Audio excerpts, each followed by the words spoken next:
Hello, class. Today I am going to be doing my speech on the rule changes of the MLB for the 2020 season.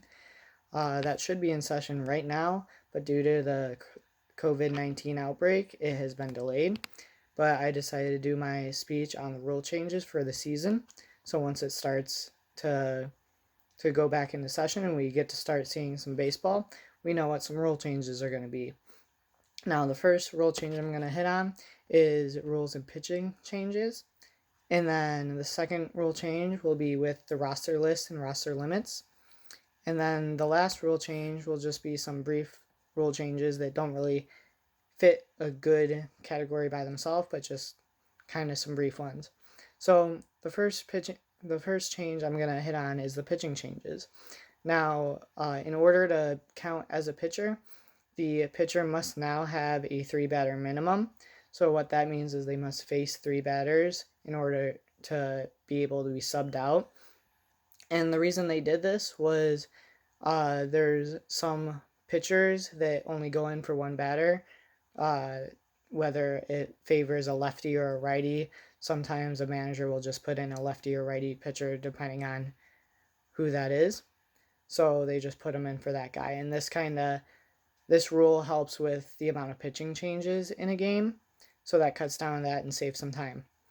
Now, another pitching change is with position players, and they are only allowed to pitch in extra innings and when their team is winning or losing by more than 6 runs.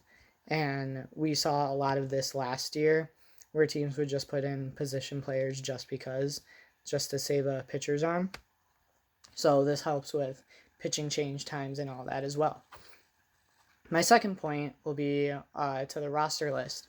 Now, they actually raised the roster list to 26 men, and then in special occasions such as like doubleheaders, you are now allowed to have 27 men. So just added one more in special occasions, but now it's just raised to 26. They have introduced 2-way players, so that's a player that can hit and pitch without taking up a space on the 13-man pitching list. Now, for these players, they have to pitch at least 20 innings and start at least 20 games as a position player to be considered for this list. Now, our next rule changes are just brief changes. You are able to challenge some plays in the MLB given the technology of replay. So that time to decide whether a manager wants to change was 30 seconds, and that just changed to 20. So now they have less time to decide if they want to challenge. And pitchers and 2-way players, this is for the injured list. So if a player gets injured, they can put on the injured list for a set amount of days. Pitchers and 2-way players are now a 15-day injured list, and position players are moved to a 10-day injured list. And all this information can be found on the MLB.com official website.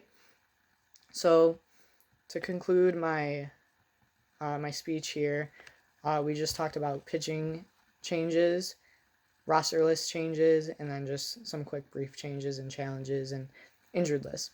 So for my next speech, I thought it'd be a cool idea to go back in time per se and just find some rules for the MLB and see how those have changed into modern day times. So like helmet use then and now helmet use now. Like back then they didn't need helmets and now they have to wear them. So stuff like that. So I'm really excited for that part of the speech. So thanks for tuning in and have a great rest of your day.